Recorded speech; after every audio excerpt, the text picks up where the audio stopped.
O que mata o desejo não é a falta de amor, é o excesso de previsibilidade. Amor, segurança e tranquilidade é tudo que um relacionamento precisa? Você está ouvindo o Botão Vermelho Podcast. Eu sou a Renata. E eu sou a Carla Lima. E aqui é um espaço para histórias com profundidade e desejo. E também a gente vai falar sobre vários temas da vida, como espiritualidade, carreira, dinheiro, saúde. E você já sabe, precisou, é só apertar o botão vermelho. Como você está hoje com o nosso tema, Carla?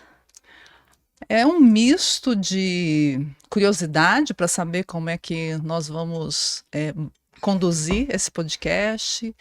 É um misto também de alegria, nervosismo, como sempre, tudo isso. Mas eu acho que a curiosidade está movendo esse momento. Sim, é um teste interessante, porque eu sou uma pessoa que eu acredito que, com respeito e verdade, todo o assunto ele pode ser abordado, né? Então, uma comunicação assertiva, a gente consegue falar de temas tão sensíveis com certa clareza e elegância, certo? Certo. E você? Você acredita que é mais importante no relacionamento, amor ou desejo? Eu acredito no equilíbrio dos dois, de verdade. Porque se é só desejo, onde é que fica o aprofundamento desse relacionamento? Se é só intimidade ou se é só amor, né? Foi amor que você falou? Amor e desejo. Se é só amor, qual é o lugar que entra o desejo? Então, Carla, a minha opinião e a minha vivência é como é que eu equilibro esses dois aspectos que são muito importantes, principalmente para relacionamentos longevos, relacionamentos longos. E quando eu falo de longevo, talvez o conceito de longevo hoje esteja cada vez mais curto, né? Esteja muito líquido? Esteja cada vez... Eu nem sei se é líquido mais, já está no gasoso. Já está no gasoso. Né? Já está no gasoso. Porque pode ser um relacionamento de 2, um relacionamento de 5, um relacionamento de 15, de 40, de 50 anos. Como manter esses dois aspectos, amor e desejo? Não é amor ou desejo, mas percebe? É amor e desejo. Sim, amor e desejo. E é interessante que, para mim, o amor, né, um relacionamento com amor, ele é algo que sobreviveu ao desejo. A gente só vai para o amor depois que a gente passa a etapa do desejo, a etapa da paixão. E isso é muito importante para você? Como você enxerga o desejo e a paixão? Porque a gente está numa era também em que as pessoas querem escolher as outras como se fosse uma vaga de emprego, né? Explica isso melhor. O que você quer dizer com isso? Se a pessoa preenche certos requisitos que combina com a minha vida, eu posso escolhê-la, a gente pode ter um relacionamento. Eu acho que isso faz parte, porque na realidade, no dia a dia, uma pessoa muito diferente de você não vai conseguir ter um relacionamento longevo. Mas algumas pessoas não consideram isso no começo do relacionamento. O fever, né? Aquela importância de você olhar para alguém e falar assim, eu desejo essa pessoa. Porque até com base no tema que a gente vai tratar hoje, eu também tenho que tomar muito cuidado com a previsibilidade, porque se eu escolho alguém que gabarita muita coisa comigo, eu estou escolhendo alguém para compor uma parceria comigo ou eu estou fazendo uma escolha narcisista? Porque Narciso ama tudo aquilo que é espelho. Sim. Será que quando eu encontro alguém ou procuro alguém com base nesse critério que você falou e de uma vaga de emprego e vou elencando tudo o que precisa ter ou aquilo que é parecido comigo, será que também eu não estou partindo para um relacionamento que tem essas características? Então, a previsibilidade, aquilo que eu quero encontrar no outro, será que eu estou dando margem para aquilo que é imprevisível, para aquilo que pode ser um fator surpresa, para aquilo que desenterra dentro de mim a curiosidade? Então eu também fico pensando nisso. Sim. Será que a gente acha que buscar um outro parecido com a gente vai ser mais fácil? Ou será que isso vai matar o desejo mais adiante? A paixão mais adiante? Eu acredito que nós podemos olhar para dois vieses diferentes. Um é para quem procura ou está querendo ter um relacionamento, e o outro é para quem está no relacionamento longo. E para quem está procurando um relacionamento, eu acredito que um ponto inegociável é a atração química. É observar o que os seus olhos buscam. Não só os olhos, né, Renata? Mas o que que meu corpo também está buscando? Sim, os Meu corpo. olhos, o corpo, o nariz, né? O nariz é o melhor. Como que chama aquele negócio? Detector de mentiras. O nariz é o melhor detector de mentiras que existe. Não é? Mas você perguntou. Agora tem uma coisa que eu quero comentar dessa sua fala, que é o seguinte. Eu não tenho relacionamentos longevos se eu não me dou o direito de iniciar um relacionamento, que normalmente, sim, lá no começo é movido muito mais por uma paixão, por uma química, por essa atração física que existe entre duas pessoas. Mas a gente precisa pensar também que os relacionamentos iniciam não só por atração física, mas iniciam em muitos momentos, em algumas pessoas, por uma atração intelectual, por uma atração mental. O que é que eu gosto, o que é que eu aprecio. Também tem isto. Eu As acho pessoas. eu acho que faz parte. Faz parte do entorno da sexualidade, da atração à intelectualidade. Mas a atração física, pra mim, tá? Baseado nos meus estudos, no que eu acredito, ela é 8 ou 80. Ou você tem, ou você não tem. Eu acho que não é só 8 ou 80, ela é mandatória também. Se você for fazer um percentual, por que é que a gente mais atrai pelas pessoas, mental ou fisicamente? É muito mais fisicamente, mas a gente não pode deixar de levar em conta essas questões também de afinidade mental. Esses dias eu estava lendo um outro livro que tem uma passagem interessante que falava sobre preliminares e tudo mais. E aí ela fala o seguinte: a minha preliminar. Eu não precisava muito de toque físico na preliminar, porque a minha preliminar começava no sofá. Ver aquele homem tão inteligente, conversar naqueles assuntos, já me fazia acender por dentro. Esqueci o nome do livro, acredita? Mas aí fala um pouquinho disso, né? Mas quando eu tô falando de atração física, é corpo. É outro lugar. Sim, é corpo. E geralmente a pessoa que você tem uma intelectualidade muito forte, uma atração intelectual muito forte, você não tem atração física. Não sei se é uma regra, né? Aqui eu vou, né? Eu não sei se é uma regra.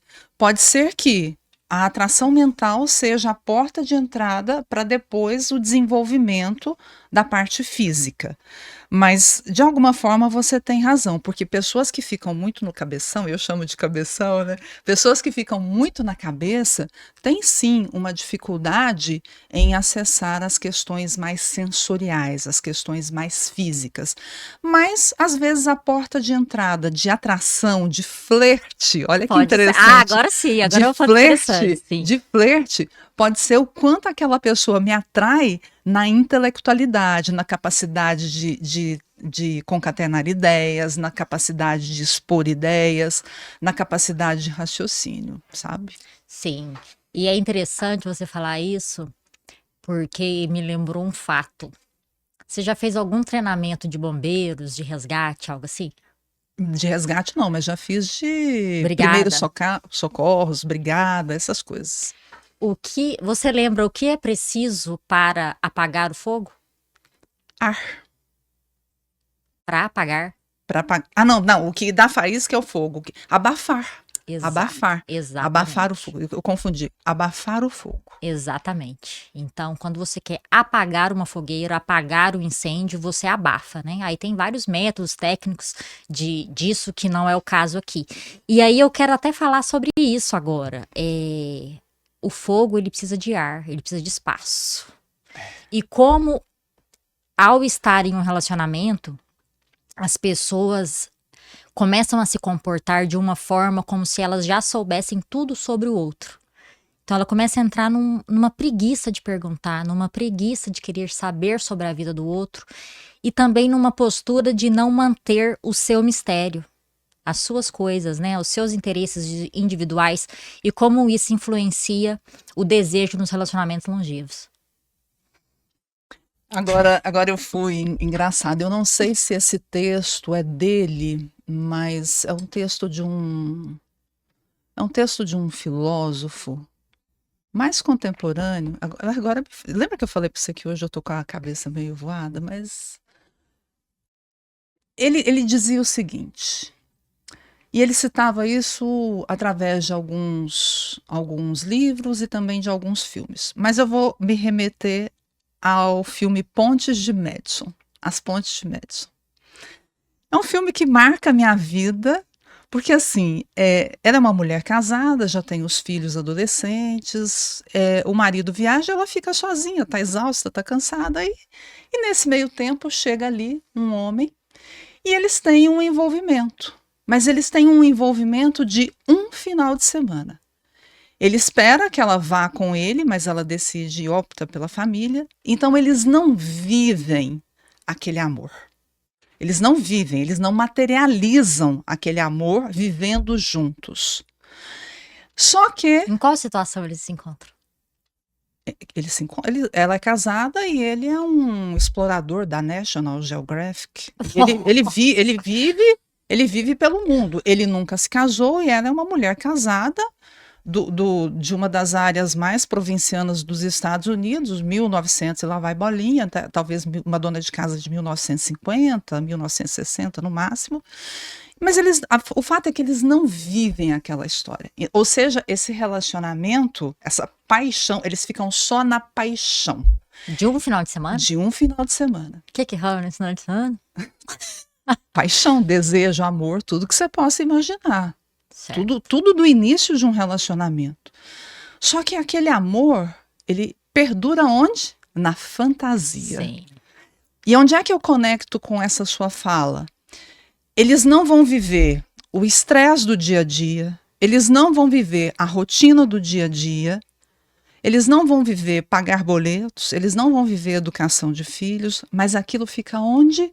No nível da fantasia.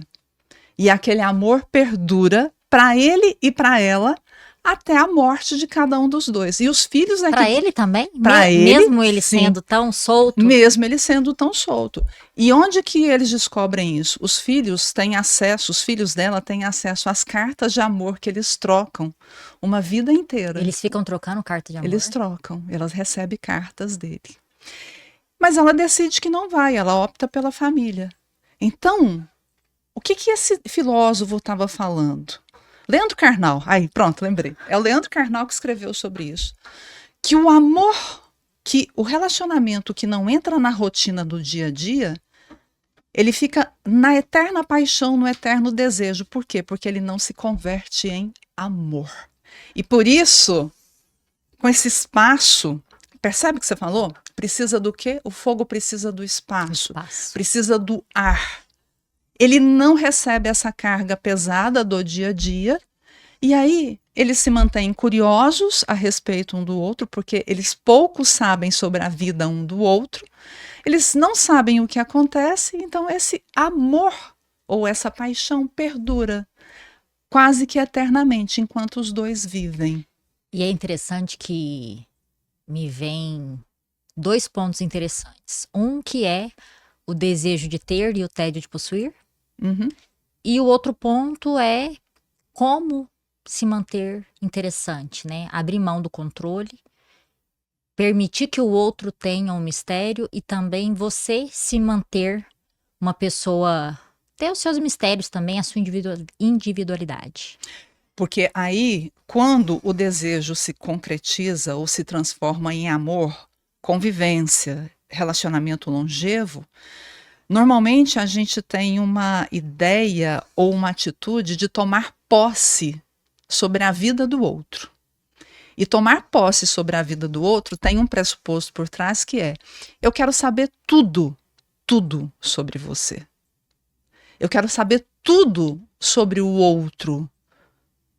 E eu não deixo espaço para que esse outro viva os mistérios dele, que seja no próprio pensamento. Já viu que às vezes a pessoa está lá quieta no canto, o esposo ou a esposa, o parceiro ou a parceira, está lá quieto no canto, né, reflexivo, e você vai e fala assim, amor, que você está tão pensativa aí? 1 milhão pelos seus pensamentos. Ou seja, eu não dou espaço nem para o que o outro, na intimidade dele, está pensando. Ou, às vezes, aquele casal pegajoso, onde você vai, fulano está atrás. Onde eu vou, fulana está atrás. Não tem o espaço de convivência com os próprios amigos, com as próprias amigas. Sai para jogar o futebolzinho, a esposa está controlando passo a passo, ou a mulher sai para tomar um cafezinho e esse esposo, ou sei lá, o cônjuge, o parceiro, parceira, qualquer tipo de relação, eu estou ali, né, naquela eterna vigilância, sem deixar que o outro tenha ou configure o seu próprio espaço. Aquele espaço, sabe, Renata, onde, poxa vida, eu quero sair com as minhas amigas à noite, eu quero tomar um bom vinho, ter boas conversas, sem a necessidade e a preocupação de que o outro em casa vai estar emburrado quando eu chegar. Sim, e é interessante que tem outros 2 pontos, né? Um é a questão da ética e da moralidade, que eu sou muito a favor de você sentir o que chegar, né? Não recalcar nada. O seu corpo, ele merece que você esteja de acordo com tudo que você está sentindo.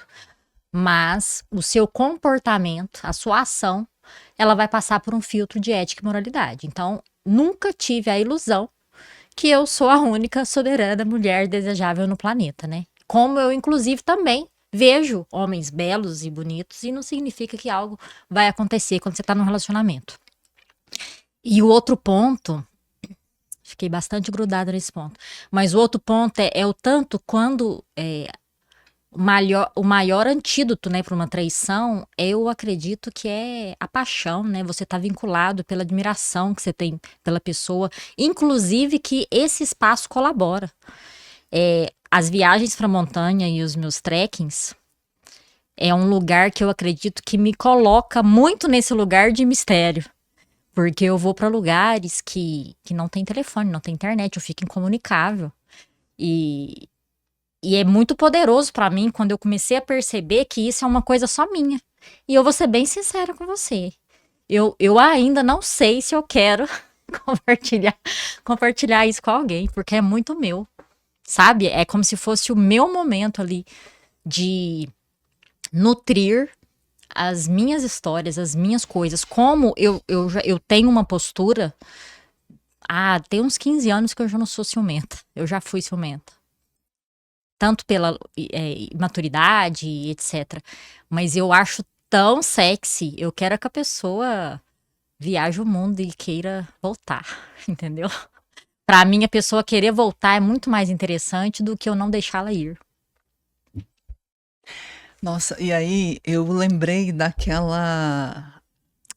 livro do Rubem Alves, da Menina e o Pássaro. Você chegou a ler esse livro? Sim, mas eu não me recordo assim exatamente a história. Conta pra gente. A menina vem um pássaro e ela quer manter o pássaro, então ela prende o pássaro.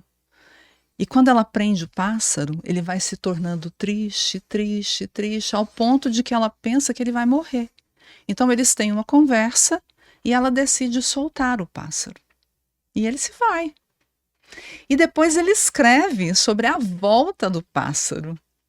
Ele quis voltar para a menina, mas eles entram num acordo de que nenhum dos dois vai prender um ao outro.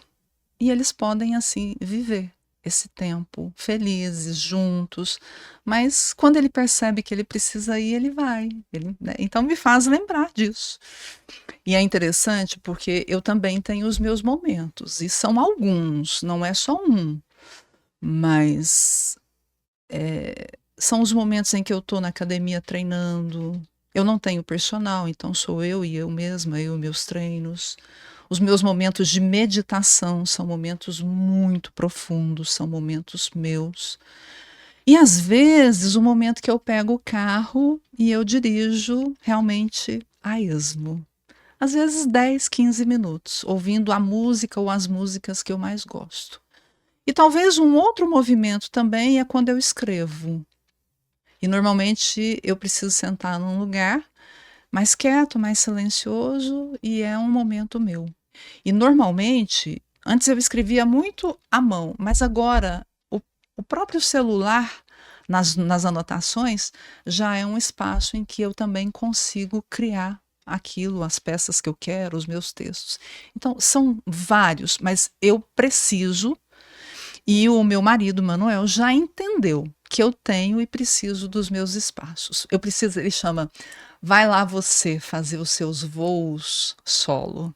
Então ele percebe, ele sabe que eu preciso dos meus voos solo. É o meu espaço de respiro. É o espaço em que eu tenho ar, né? E normalmente esse ar reabastecido, ou esse fogo reabastecido, ele vai lucrar com isso. Com certeza. O reencontro, né? É, que é Ah, isso, o querer voltar. e é interessante como que o outro se mantém interessante aos seus olhos, né? E aí, né, você fala de uma questão de que isso pode ser um antídoto à admiração, deixa eu ver se eu entendi direito. A admiração é um antídoto à traição. Você falou isso? Sim. Isso. Agora, a Esther, né, Esther Perel, no livro Sexo no Cativeiro, ela traz uma coisa muito polêmica, né? Que é a questão do terceiro na relação. Terceiro como fantasia ou terceiro como Ela traz os, agente, fato gerador? ela traz os dois aspectos, porque às vezes em alguns relacionamentos entra mesmo um terceiro materializado. Acontece o fato. Mas em outros momentos entra um terceiro fictício, na fantasia. Pode ser. As fantasias bem aproveitadas são tão boas. Pois é. Então, Sim. então ela trata esses dois aspectos, porque eu posso ter fantasias, mas eu também posso ter fantasias com outras pessoas. E ela ainda traz também a questão do flerte. É a segunda vez que eu falo de flerte hoje, né? Sei. E ela ainda traz também o flerte, sem necessariamente acontecer algo. E é interessante porque eu Às vejo. vezes eu acho o flerte tão narcísico. Eu entendo o flerte. Eu percebo que o flerte ele existe, mas eu ainda vejo o flerte como narcísico. Não sei. É importante você ver e ser visto, né? Você se sentir visto, ele é importante. Eu não sei se, às vezes, as minhas questões de violência feminina, alguns medos que eu tenho, pode estar misturado com isso que eu tô falando. Mas, às vezes, me sentir vista ou perceber que alguém tá flertando comigo me leva totalmente para um lugar de igual um tatu-bola. Talvez seja bom você ver isso mesmo, né? Mas tem um detalhe. Nós, seres humanos, somos muito visuais. Como é que um relacionamento inicia se não for através da visão, do visual, do olhar, do cruzamento do olhar? Como é que eu capto o outro se também não é por isso? E aí eu acho que vou voltar lá numa fala sua, a questão da moral, da ética.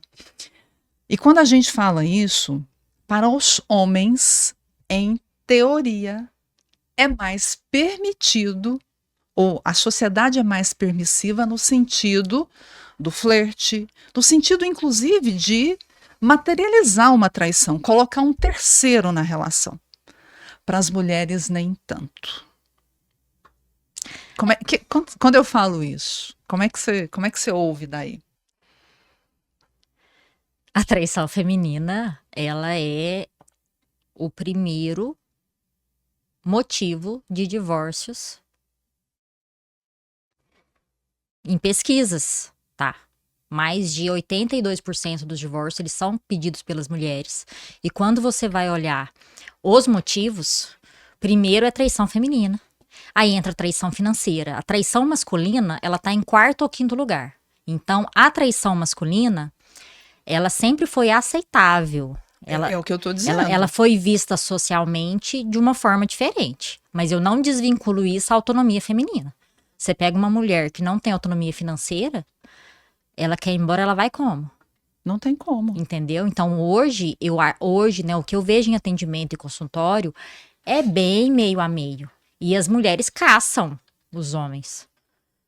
E eu acredito que vai muito do que a pessoa acredita, do que a pessoa quer viver. Mas hoje eu acho bem. Do que acontece hoje na realidade, eu acho bem 50-50. Mas socialmente, a traição feminina, ela é muito mais pesada para a mulher. Muito mais. Socialmente, ela é muito mais pesada. É aquele famoso, né? O cara é garanhão, ele não estava recebendo em casa o que ele merece. A mulher sempre ela vai ser vista para um lugar pejorativo, como se ela também não pudesse exercer o seu prazer.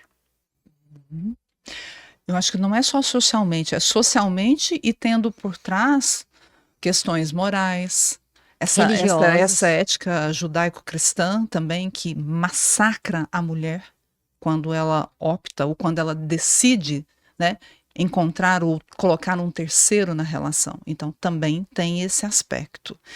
Ô Renata, eu acho que eu comentei com você que eu assisti a série Dona Beija. Eu ainda não vi. Então, a primeira eu não assisti, não sei, talvez fosse muito jovem, não me interessasse por aquilo, mas é muito interessante. Muita coisa mudou, muita coisa evoluiu, mas tem alguns aspectos que parece que a gente ainda está vivendo em 1840, 1850. E uma delas é a questão do prazer feminino, toda essa parte moral e cristã e de julgamentos por trás do comportamento da mulher, o quanto o comportamento masculino ainda é aceitável em relação às questões de desejo, de sexualidade, de traição, uma série de assuntos. A honra, essa coisa de matar pela honra, de bater pela honra. Então, a gente ainda vive muito, mas muito, daquilo que acontecia. Vamos lá? Há quantos séculos? Sim. E é interessante porque a comunicação é tão importante para que tenha esse estritamento do erotismo e do desejo, mas como é difícil comunicar as coisas porque você vive esbarrando em controles e limites. E uma das coisas que ela fala é justamente sobre isso, né? Como as nossas fantasias elas podem ser bem aproveitadas. E ela cita no livro uma passagem em que o homem vai em algum lugar e ele vê uma mulher com uma saia lápis. E aquela saia lápis busca os olhos dele e ele sente desejo pelaquilo. E aí ele manda uma mensagem para a esposa, falando, né? Nossa, você pode me esperar hoje de saia lápis e salto? Então, assim, e aí ela fala como as fantasias e os desejos podem ser bem aproveitados se você tiver esse estritamento de comunicação. Como ter espaço no relacionamento para ter esse tipo de conversa? Eu vejo, Renata, que é engraçado porque ela fala de paradoxo entre a intimidade e o desejo. E talvez o que eu vou falar aqui agora, fala assim, poxa vida, mas não vai contradizer? Mas qual é o espaço que o casal cria também dessa confiança em que assuntos difíceis, conversas difíceis podem ser trazidas à mesa? Sim. Que é, quais são as minhas necessidades, quais são as minhas necessidades que eu estou disposta a colocar na mesa para o meu parceiro ouvir, e quais são as necessidades que ele tem que estar disposto e precisa estar disposto e ter a segurança de que eu vou ouvir e de que eu não vou rechaçar, de que eu não vou criticar, de que eu não vou julgar, que eu não vou justificar.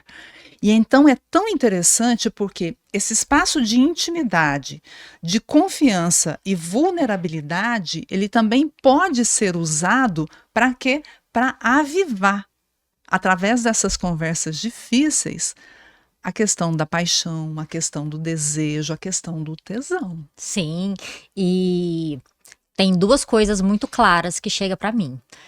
Homens reclamando de frequência e contato físico, e mulheres reclamando de erotismo, reclamando de como elas são tratadas antes do ato sexual.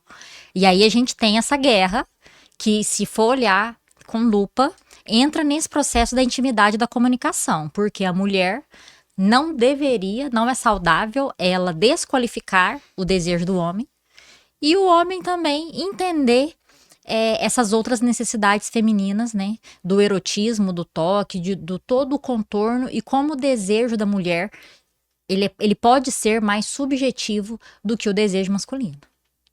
E aí, uma coisa que eu falei no começo do podcast e faz essa conexão com agora, são dois pontos interessantes. Primeiro é quem busca um relacionamento e como a questão da atração física, ela ela é totalmente selvagem e instintiva, e geralmente, se não tem atração física, não vai ter mais.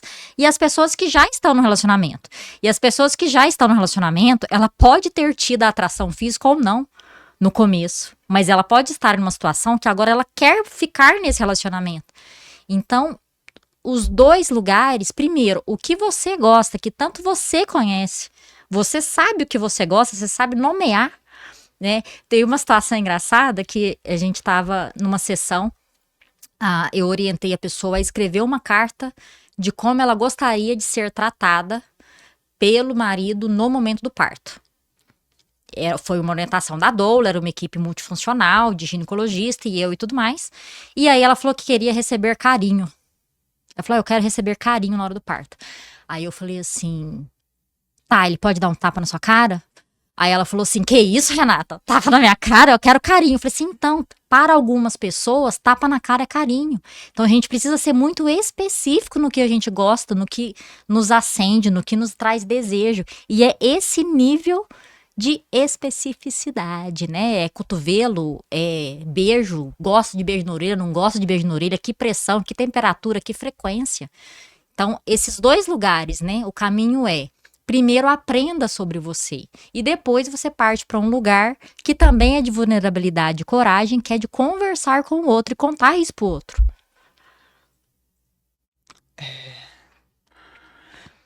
E aí, a gente vai talvez voltar lá naquele assunto. Como é que uma mulher, principalmente uma mulher, talvez os homens tenham uma maior facilidade de saber o que gostam e o que não gostam, por terem uma liberdade maior, mas como é que uma mulher, e talvez uma mulher na faixa de 50, 60, 70 anos, o quanto ela tem autorização para explorar o próprio corpo dela e explorar o próprio campo de desejo dela, dentro de uma lógica de que não é permitido, de que, gente, vamos lá, ainda existe muito essa coisa hoje em dia, é pecado. A gente acha que não, Renata. A gente acha que não. Mas muitas mulheres ainda entendem como pecaminoso o ato de se tocarem intimamente, de se masturbarem. Não, isso aqui não me cabe, isso não pode, isso não pode. Então, às vezes, quando a Esther traz tudo o que ela traz aqui, ela traz dentro de uma lógica dela, escritora, belga, que viveu fala não sei quantas línguas, que já viveu em não sei quantos países, que mora nos Estados Unidos há muitos anos, mas a gente precisa falar que a gente está onde? A gente está no Brasil. Ainda tem uma lógica muito religiosa por trás de tudo. E às vezes para uma mulher é muito difícil aceitar os próprios desejos, as próprias fantasias. E é interessante que o país mais sexual que eu conheço é o país mais falso moralista que eu conheço, né? Que é o Brasil. E eu entendo tudo que você falou e eu concordo. E para mim, a importância é olhar para o incômodo.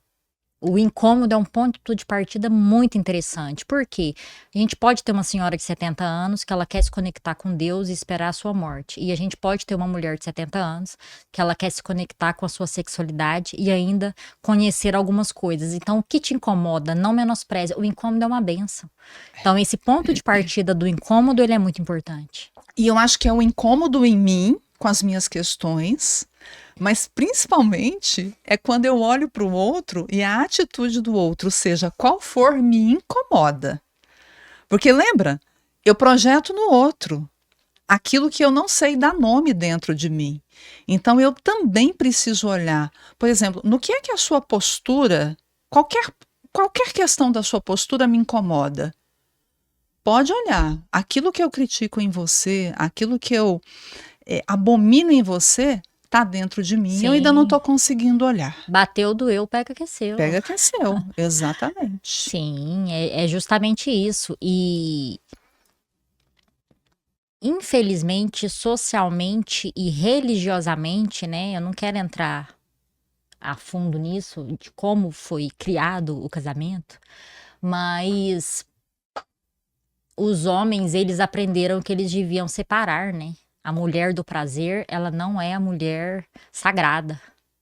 Então, a gente tem questões profundas sobre isso, além da individualidade, do desejo de cada um, que são conversas que não são fáceis sobre isso, sobre esse estreitamento, né? Do que foi aprendido com as crenças, inclusive homens que têm questões sérias depois que vê a mulher virar mãe, vira uma confusão do desejo e o que eu devo fazer. Porque, inclusive, se eu falei de terceiro, Sim, o filho é um terceiro. sim. O filho é um terceiro que atrapalha. E eu vou dizer essa palavra sem nenhum tipo de vergonha ou de ponderação, né, de cuidado. Mas o filho é um terceiro que, se não for bem cuidado, ele atrapalha a relação do casal. Eu acredito que não só como atrapalha, eu sou muito rude quando eu vejo pessoas que usam as crianças para não olhar para o seu relacionamento. Então, eu sou uma pessoa super afetiva, golden hour, amamentação livre demanda e tudo mais, abaixo para conversar com a criança. Agora, a mulher colocar uma criança na cama, sempre, a criança não tem prazo para sair da cama. E falar que isso não muda o desejo, não muda a possibilidade de olhar para o parceiro, isso não existe. Então, assim, quando chega questões de relacionamento para mim, eu faço algumas perguntas interessantes. Eu falo assim: você quer ficar nesse relacionamento?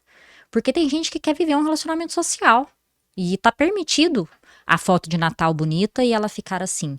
Agora, a pessoa que ela quer viver outra coisa além da família, ela quer também um relacionamento de casal, aí uma rotina que a criança dorme 11 horas e a criança dorme na cama, quem vai ter relacionamento de casal? Tanto momento de intimidade, de conversa, tanto momento de intimidade de toque físico.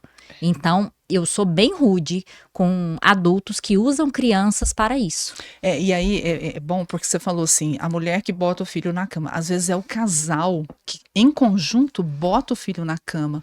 Ou até o homem que leva aquele filho para a cama. Por quê? Porque para ele tá difícil lidar com aquela mulher que agora ele vê como quem? Sagrada, A mãe, né? É engraçado. Não usem inocentes para lidar com seus problemas. Sejam adultos e resolvam os seus problemas. Até porque a gente precisa pensar que, em questão de ordem, quem veio primeiro antes da mãe e do pai? O casal. O homem, a mulher, homem. o casal. Então, primeiro Deus, depois o parceiro, depois os filhos. Isso. E aí existe um período em que o reizinho, a princesinha, o príncipezinho, a princesinha domina a cena. Mas, opa, pera lá. E assim, você é mãe e eu também sou mãe.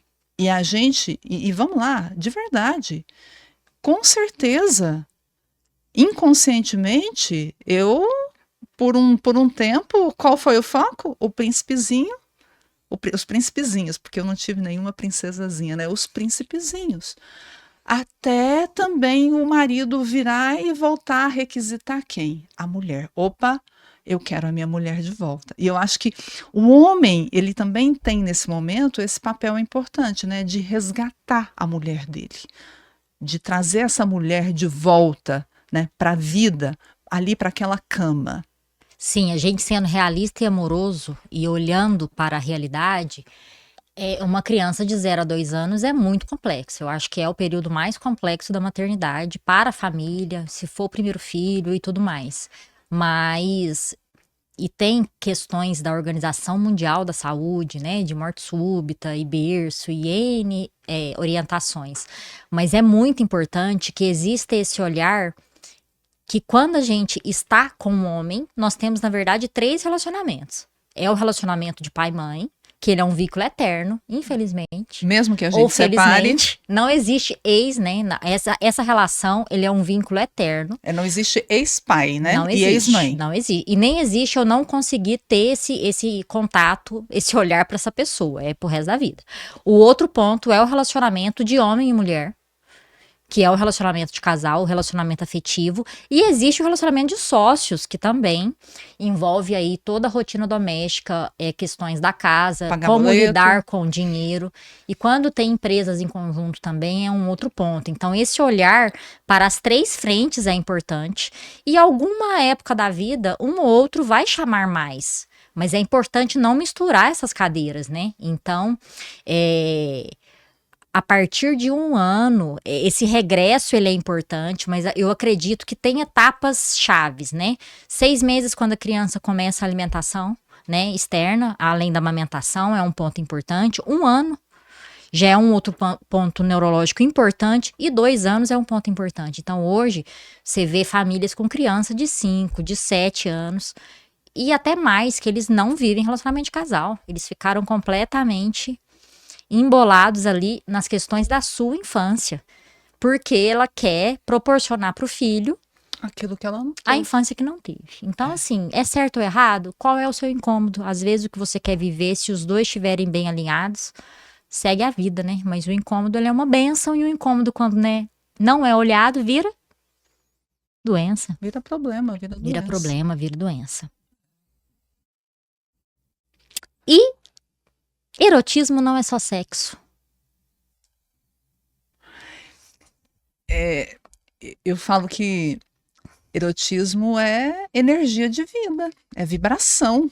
É aquele tapa na bunda de manhã? É você que me contou que você tá na pia e leva uma tapada na bunda? Leva uma tapada na bunda. É. Leva um olhar malicioso. E é isso. Isso vai alimentando o dia a dia. Isso vai alimentando a vida. Isso vai tirando a vida, assim, daquela coisa pobre, né? Daquela coisa entristecida, sem vitalidade, sem... Sim, a importância, né? Hoje nós já temos estudos sobre afeto, sobre toque físico e a importância disso para a saúde física e saúde mental. E me lembrou, tem um ator que eu adoro, que eu não lembro o nome dele agora, ele é esposo de uma modelo americana ela é Victoria's Secrets. E ele tava falando que eles compraram uma cama super king, porque as crianças ficavam dormindo na cama. E quando os filhos cresceram e ele percebeu, a primeira coisa que ele fez foi comprar uma cama de casal.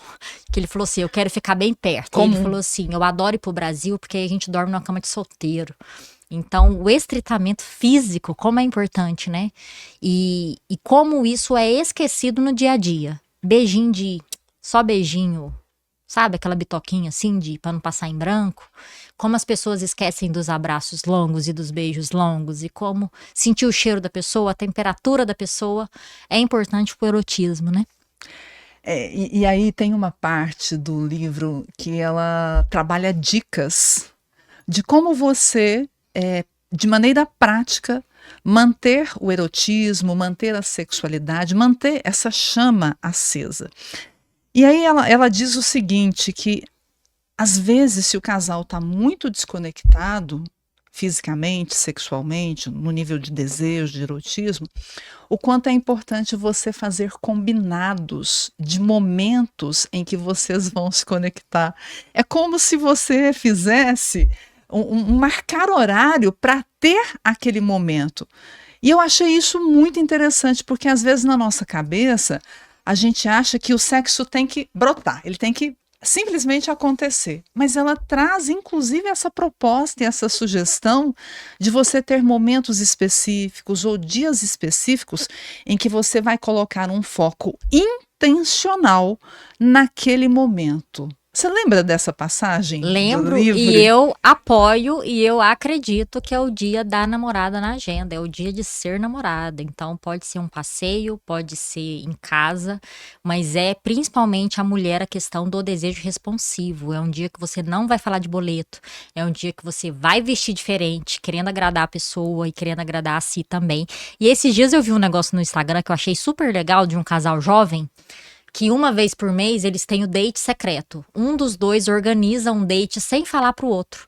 Pode ser um barzinho, uma pequena viagem, alguma coisa, e eles só comunicam. Fala assim, ó, dia tal vai ser o nosso date secreto. E não conta pro outro, e leva o outro como surpresa. Eu achei tão interessante. Um outro que agora eu falo, mas não cito o nome, né? Mas uma vez eu tive um paciente, pode ser um paciente, uma paciente, Uma né? Uma pessoa. pessoa que eu atendia. Ele tinha, o casal tinha eles tinham uma espécie de um pacto, né, de que em algum momento eles marcavam de sair como se fossem amantes. Então eles tinham toda uma estratégia, todo um jeito para sair como se fossem duas pessoas que tivessem um caso e não pudessem ser descobertos. Nossa, só Freud explica isso, né? Bem freudiano esse exemplo. Porque é uma questão das fantasias, né? O quanto as fantasias são importantes para essa questão de manter o erotismo no relacionamento. Sim, eu tenho um caso mais chocante ainda. Também não vou falar se é ele ou ela, mas a fantasia era ficar na esquina e a outra pessoa pegá-la. Ah, como se fosse Como se fosse um garoto ou garota de garota programa. de programa. Sim. Isso. E olha. Freud explica, gente. E Freud olha o explica. tanto que é interessante, porque é sem julgamento, é sem crítica, mas isso apimenta a relação? Ok. Então, pensar em estratégias que pode apimentar o seu relacionamento. Sim. Então, um pequeno resumo aí do que a gente falou hoje, né? O mistério, a importância do mistério, desse envolvimento, de você ter as suas coisinhas também. Como estão as suas autonomias de ser uma pessoa que consegue ir e vir, e aí a gente tem também autonomia financeira dentro disso. Como você lida com as novidades, você leva novidades para o seu parceiro, físicas e emocionais também, e você é receptiva com essas novidades, principalmente quando a gente fala sobre fantasias e desejos. Presença, olho no olho, observar o outro, olhar com esse olhar profundo, né, para as necessidades do outro, e também checar a sua polaridade, né? Feminina, masculina, às vezes a gente precisa sim estar no lugar de mãe, estar no lugar de sócia, mas como é importante perceber-se nesse lugar e entender que a gente precisa voltar para o lugar de mulher, né? As pessoas ficam doentes, as pessoas envelhecem, mas ficar de olho nessa postura e voltar para o lugar de mulher é importante, né, Carla? Reforça a questão da comunicação, de colocar na mesa assuntos difíceis, porque isso impacta impacta na sexualidade, impacta no erotismo também. Sim. E o que você faz hoje que te torna interessante? Você acredita que você é uma pessoa interessante? Você ainda se escolhe? Responda essas perguntas antes de cobrar do outro alguma coisa que primeiro você tem que dar para você. Isso. Mais algum ponto? Não, acho que são os mais importantes. Alguém que precisa de ajuda ou quer falar um pouco mais sobre isso, onde encontra você, Carla? Minha rede principal é Instagram, @CarlaRLimas. Ali você tem muita informação sobre mim e sobre o que eu faço. Para saber mais, né, sobre o meu trabalho também é renata.c.cordeiro no Instagram, que é o lugar mais fácil de me achar. Alguma frase, algum último pensamento?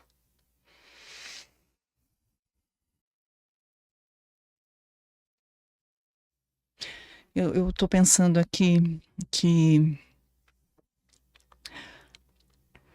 a intimidade no sexo, primeiro, é a intimidade com você mesmo, com você mesma. A partir daí, a gente consegue abrir e expandir para o outro, nesse equilíbrio entre dar e receber. Sim, e a mensagem que eu quero que você fique é a ideia da fogueira.